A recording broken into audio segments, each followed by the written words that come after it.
come now to our last session of the journey. Mary and Joseph have finally arrived in Bethlehem. Because of the census, the little town of Bethlehem is overcrowded, forcing Mary to give birth in a stable. I'd like to take you to Bethlehem and for us together to reflect upon the meaning of the birth of Jesus.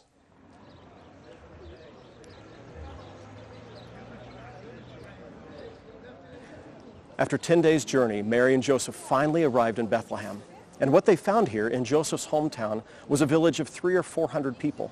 Today it's a bustling Palestinian community of 40,000 people with another 200,000 people that live within the greater Bethlehem area. It's surrounded tragically by a giant wall. In that time, Mary and Joseph began searching for family where Mary could give birth to the Christ child. And they came to a home, a family member's home, probably in all likelihood not an inn, for reasons we'll discuss in a moment.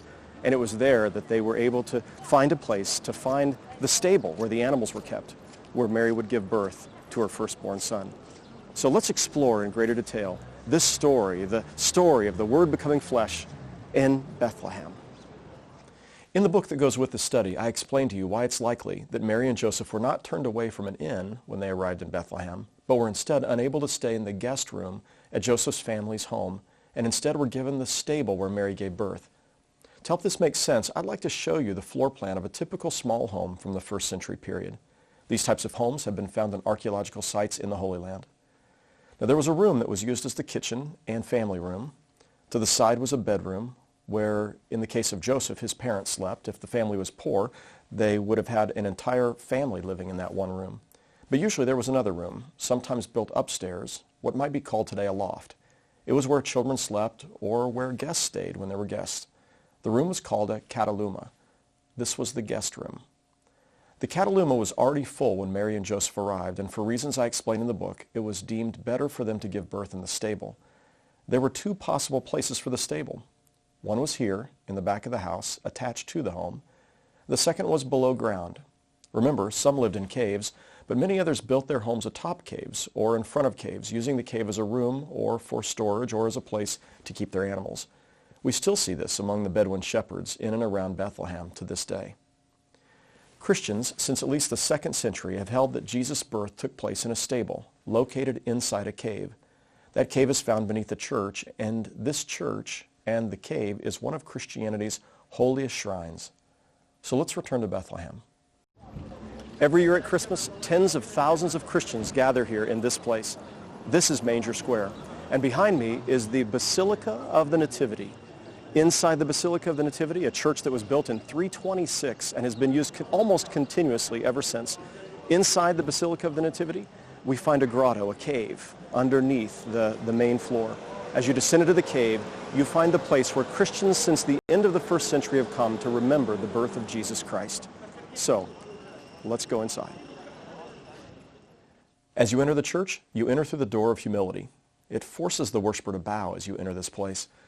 The first church here was built around 327 after the persecution of Christians had ended, and it burned and then was rebuilt in 565. And most of the structure you see today is from that period, although it's been enhanced and modified over the years. Upon entering, it's clear that the church is under renovation, and it's been under renovation for years. You can't help but feel that you're moving back in time, though, as you walk in. You can almost hear the throngs of worshipers singing or chanting over the centuries. To the right and left of the altar are a set of stairs, and descending those stairs, you enter the Grotto of the Nativity, the holiest place where Christ was born.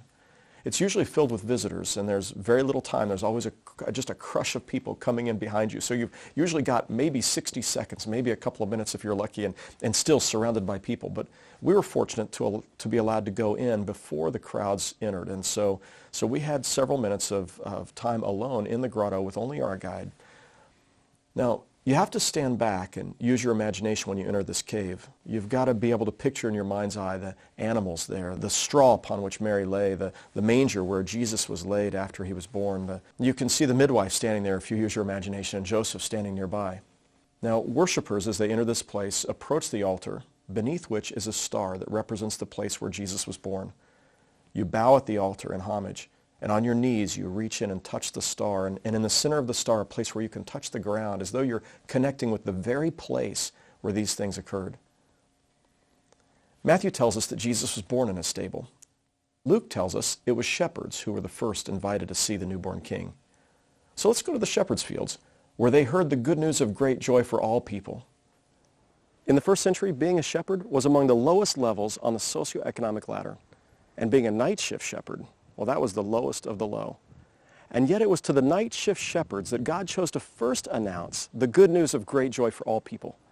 It was to the night shift shepherds who were keeping watch over their flocks here in the shepherds' fields that the angels of the Lord, the messengers of the Lord, appeared and told them that there was good news of great joy, that in Bethlehem, on this very day, a Savior had been born to them. And they left their flocks that night, and they wandered from here, a 30-minute walk, to the place where the child was born. And when they saw everything just as the angels had said, they went back and announced to all the people they could tell that they had seen God do something amazing, that God had sent the Savior. What does it tell us about God? That God chose to reveal the good news of great joy first to the shepherds before anyone else. And what does it mean for us today that the angels announced to them that there would be peace on earth and goodwill for all people? Now, in order to understand this more clearly, I'd like to introduce you to a modern shepherd here in Bethlehem.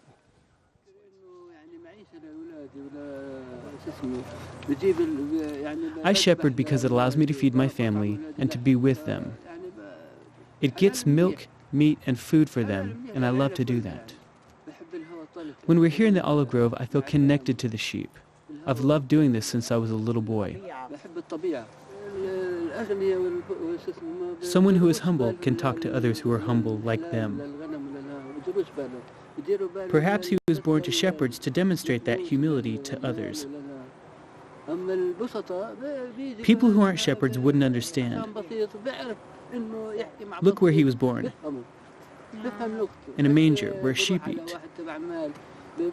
So that's why there's a connection between someone who's humble and Jesus Christ. From the moment he was born, he was humble.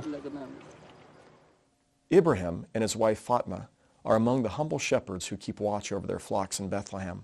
And when I think of the story of the shepherds who were the first to celebrate the birth of Jesus, I can't help but think of him. And we've seen a common theme emerge through this story: God's concern for the humble, the meek, and the lowly.